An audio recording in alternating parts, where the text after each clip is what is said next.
आज मैं एक ऐसे भक्त के विषय में बताने जा रहा हूँ जिनकी निष्ठा नाम निष्ठा में अतुलनीय थी।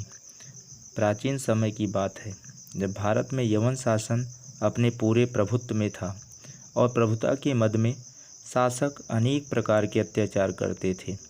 उस समय बहावलपुर राज्य में एक छिनकू नाम के भगवत भक्त रहते थे। वे सत्यवादी, ईमानदार तथा नैष्ठिक राम नाम के जापक थे। वे आटा, दाल, घी, मसाला आदि गल्ले किराने की दुकान करते थे। उनकी दुकान अपने पदार्थों की शुद्धता के लिए प्रसिद्ध थी। वे केवल शाम को 2 घंटे के लिए दुकान खोलते थे, शेष समय भजन में व्यतीत करते थे। एक दिन सवेरे एक मुसलमान छिनकू जी के घर पहुंचा और उसने उसी समय दुकान खोलकर कुछ सामान देने की मांग की। उस समय भक्त छिनकू भजन में लगे थे। उन्होंने उसे शाम को आने के लिए कहा और तत्काल दुकान जाने में असमर्थता प्रकट की। मुसलमान चिढ़ गया। उसने छिनकू जी को ही नहीं, उनके आराध्य को भी भला बुरा कहा। छिनकू जी बोले, अगर यही शब्द मैं तुम्हारे धर्म ग्रंथ के पैगंबर को कहूँ तो कैसा लगेगा?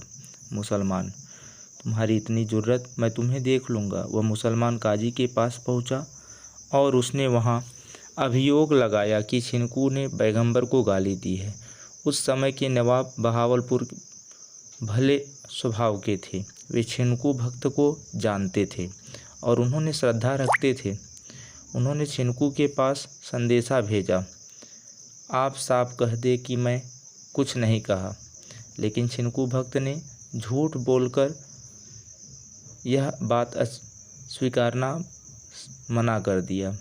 उन्होंने काजी के सामने अपने शब्द दोहरा दिए। काजी ने उनके संसार कर देने की सज़ा दी, मतलब पत्थर मार देने की सज़ा दी। छिनकू भक्त को पकड़कर एक मैदान में ले जाकर एक खंभे से बांध दिया गया। उधर से आने जाने वाले मुसलमान ने उन्हें पत्थर मारने लगे। छिनकू जोर जोर से अखंड श्री राम बोल रहे थे। पत्थरों की मार से उनका पूरा शरीर घाव से भर गया। रक्त की धारा शरीर से चलने लगी। संध्या को एक मुसलमान सैनिक उधर से निकला।